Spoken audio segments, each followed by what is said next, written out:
Hi guys, this is Sadie. I am not a professional at literally anything, including making kombucha, but I decided to make a video because I have all these new people that have joined and people ask me how I do it, and I try to type it out and it's like so much easier to tell people. So I'm going to do this very poorly produced video, which I'm not going to edit, probably won't even watch, so hopefully it's not terrible, but I laid everything out, so hopefully it goes fast. So this is going to be a little bit, like in some ways kind of not from the beginning, it's kind of starting at the end when I pull off a 2F, second fermentation, to just show you how I do that and how I take a SCOBY out of here and put it in a jar to send to somebody, which is going to be Wonder Brawler if she wants it. And in the comments, ask me questions and also answer the questions for the people that are new to this, because I know there's people that have been doing it longer than me, like Hitman and Johnny and Shiver. So you guys definitely know probably more than me about this stuff. But this is what I do, and it could totally be wrong, and you can probably get botulism from this. I have not yet. I don't know anybody that has. Lots of people have my spawn of Steve. This is SCOBY Steve. He came from a lineage from Oregon. He's in South Carolina now. And yeah. So what I do first is, I don't even know if this is legit. This is what I do because I Googled things and this is just what I do and it has worked for me. I first sterilize my jars. They've been washed. I hand wash them. And then I use just distilled vinegar. They say don't use ACV because it's got its own mother and you'll cross-contaminate, blah, blah, blah.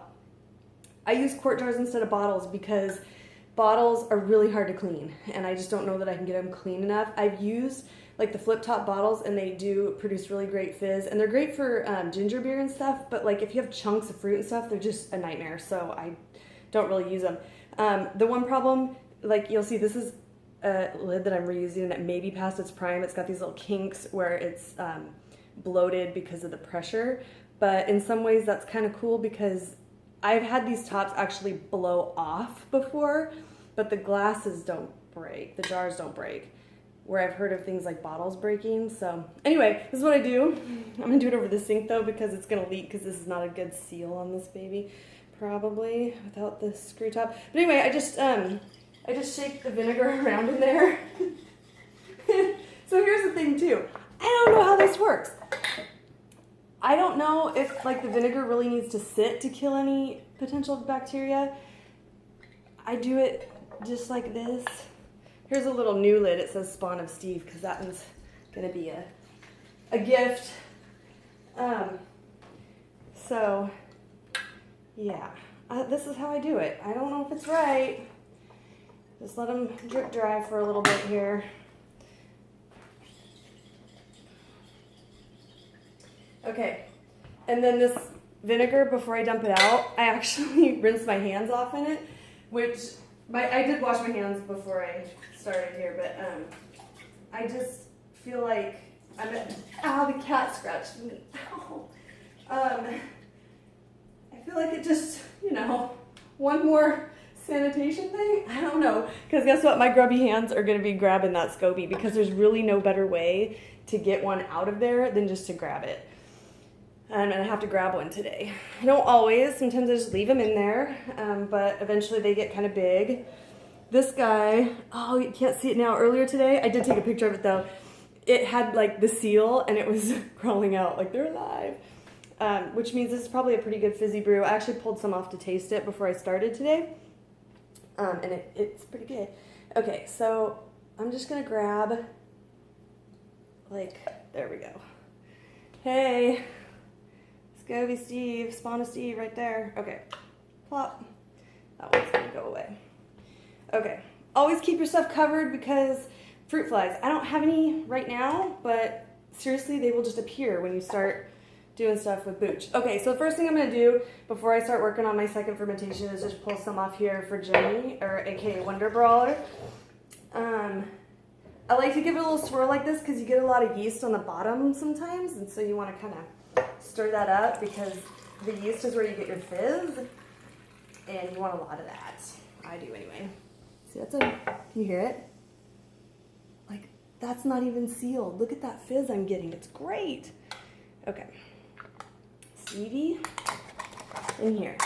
So this is what I give people. Sometimes I do the big jars, but I'm actually running out of them. So, but this is enough. That's going to be a good strong starter by the time she uses it. A big old SCOBY. Yeah, that'll be good. All right. So we'll get back to the starting over with that. But I'm going to go to the 2F. What I'm going to do today is blackberry. So I have some blackberries, and these are little basil leaves from my pitiful little plant that kind of doesn't get enough sun. I kind of just squish them a little, like bruise them, and then I'll add those. These aren't the best blackberries. I don't think it's a good time of year, but it's gonna work. I know it will. Oh my gosh, why is it so hard? Ugh. This is dried mint that I got from one of my mom's friends. Had it forever. So I'll do blackberry mint and the blackberry basil too. So when I decide that I'm gonna bottle, I usually pull off some and taste it. Like, this is my little taster glass. And that's how I know when it's ready. I mean, there is science, probably. I'm sure people that are commercially brewing. I'm smashing these, by the way, a little bit, because that, like, gets the booch in there better. And, I don't know. I mean, there's, like, pH testing you can do and stuff. I actually have these little test strips, but I don't ever really use them except just for funsies sometimes. Like, I've even peed on them. Well, we had them at a booch off one time. We all peed on them and all that. But if you want to test your booch, you can get these like on Amazon or whatever, and just make sure, like, you want it to be pretty acidic. So you can see it's like a, oh, I just touched that one. It's probably like a 2 to 3. And you want it to be acidic because you don't want mold to grow in here or in there. But, you know, once you introduce this fruit and stuff, this is probably where it gets a little questionable.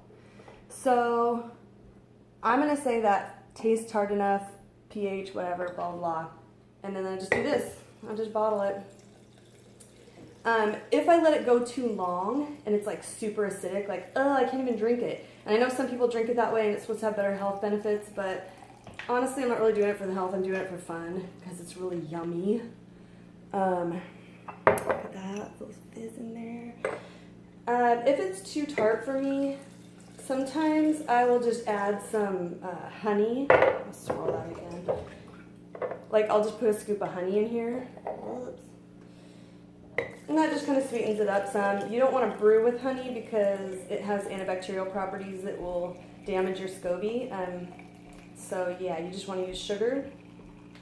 And speaking of that, like, some people are kombucha purists and I'm gonna pull off a little bit more. They use like organic tea and sugar and all that. I am like, not gonna lie, I use regular old like C&H white sugar because when I was experimenting, I just felt like organic sugar wasn't sweet enough. I know that doesn't really make sense, but it just didn't seem like it was, and so I didn't use it. I'm still using tea that I got at the Gross Out in Oregon that is organic, and I love the tea. It's just a plain black tea. I'm gonna be really sad when I'm out of it because I've tried other teas and just like never liked them as much. All right, so here we go. Just tighten these lids down, and then I go and put them on top of the fridge. And they sit up there. They sit up there for like, usually I'll hear them popping, like hear the tops blowing out, and like, I don't know, sit up there for like 4 days or something. And then you get this. So like that's a strawberry one. That'll probably be good. This is blueberry. I think they both have basil in them because I feel like basil makes everything better. So yeah, these ones are like ready to drink. And then you have this, which is this. And I kind of have like a lot left because I usually pull off 3 quart jars and I only did 2.5, but that's okay. So then I just do, it's kind of like continuous brew a little bit sometimes, because sometimes I'll leave even more. Whatever, you know. There's no science. Well, there is, but I don't use it. And then this is my sweet tea mixture. I let it cool already. That's important. It needs to be room temperature. Don't have it too hot or too cold. That can hurt your little baby SCOBY in there.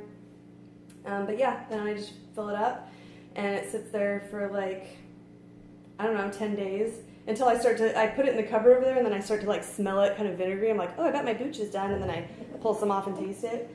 And then like I have a little bit of extra tea in here.